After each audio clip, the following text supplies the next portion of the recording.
Hello guys, જય માતાજી. તો અટાણના 3-4 વાગી ગયા છે અને આજે તો મને શેરવાની બીરવાની કઈ ચોટાડવાની નથી, એટલે અમે તો હું તો ધાબામાં આટા મારું છું. સરસ મજાનો અમારો એટલું સુંદર મજાનો વ્યૂ આવે છે અહીંયાથી, તમે જોઈ શકો છો કેટલું સરસ મજાનું વ્યૂ છે.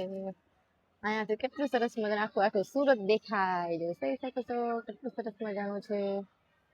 અમારા આખા ધાબામાં સરસ મજાનું આટા મારું છું અને મારો ભાઈ પણ ઓફિસેથી આવી ગયો છે. તો એને એમ છે કે દુકાનમાંથી કંઈક ખાવાનું મંગાવી દઉં.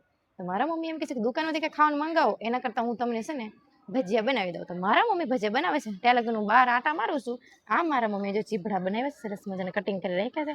મારા મમ્મીના આનું અથાણું છે ને બહુ ભાવે, બહુ જ ખાયું આને. તો હાલો તો આપણે જોવા જઈએ કે મારા મમ્મી ભજીયાની તૈયારી કરે છે તો આપણે કંઈક મદદ કરાવીએ. તો મિત્રો છે ને અંદર આવી ને ઘરમાં રસોડામાં હતા તો છે ને મારા મમ્મી ચટણી ને ખાંડી નાખ્યું છે. મને કીધું કે તું છે ને કાંદા કટિંગ કરવા સુધારવા તો બેસી જાય. કાંદા સુધારવા બેસાડી દે. તમને ખબર જ છે કાંદા સુધારે એટલે આપણને કેટલું રોવાનું આવે, તમને તો ખબર જ છે.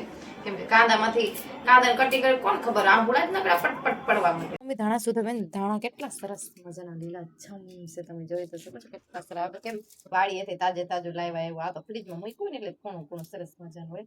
આપણે કાંદાના ભજીયા બનાવવાના છે. કાંદાના ભજીયામાં તો આપણે ધાણા નાખવાના જ હોય. એટલે હું કાંદા કટિંગ કરું છું, તમે જોઈ શકો છો. પણ મને બહુ રોવડાવે છે એટલે હું તો છે ને ઘડીક બેઠી છું અને મારા મમ્મી ધાણા સુધારે છે. નહીં તો કેટલું સરસ મજાનું ધાણું છે. આપણે કાંદા રાખ્યા હતા, કાંદા ધોઈને પછી છે ને આમાં નાખી દીધા છે. છૂટા છૂટા છે, સરસ મજાના ધોઈ નાખ્યા છે. આ જો મારી મમ્મી લીલી ચટણી સરસ મજાની મરચાની આદુ મરચું નાખીને સરસ મજાની લીલી ચટણી ખાઈ છે. અને આ છે ધાણા, જો ધાણા પણ નાખી દીધા છે ચણાના લોટમાં.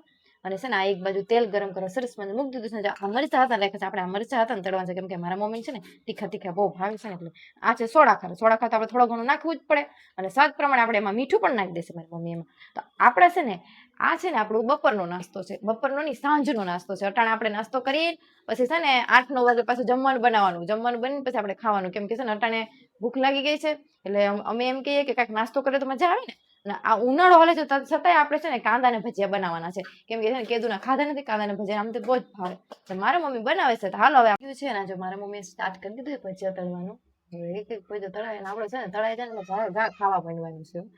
સ્ટાર્ટ થઈ ગયું છે મારા મમ્મીનું ભજીયા બનાવવાનું કામ. જોઈ શકો છો કાંદાના ભજીયા સરસ મજાના લાગ્યો, બહુ જ મજા આવે કાંદાના ભજીયા ખાવાની.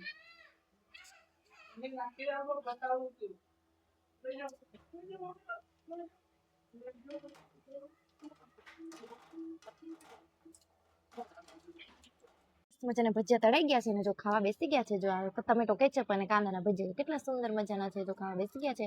મીતુભાઈને પણ મજા પડી ગઈ ને મીતુ, બધાને મજા પડી ગઈ છે. ઋતિ કેવા છે? સરસ બન્યું છે ને? હા સરસ મજાના બની ગયા છે ને જો અત્યારે જો બનાવતા છે ને 6 વાગી ગયા છે. તો જોઈ શકો છો તમે 6 વાગી ગયા છે. વાતાવરણ જો આપણે થોડુંક અલગ છે, રાત પડવાની બાકી છે. તો જોઈ શકો છો તમે કેટલું સુંદર મજાનું છે. તો મિત્રો હું પણ હવે ભજીયા ખાવા બેસી જાઉં છું. અને કોને ભજીયા ભાવે છે ને, કાંદાના ભજીયા કોને ભાવે છે મને કોમેન્ટ કરીને કહેજો. અને મારો વ્લોગ ગમે તો લાઈક કરી દેજો અને ચેનલ કરી દેજો સબસ્ક્રાઈબ. તો હાલો આપણે મળીએ નેક્સ્ટ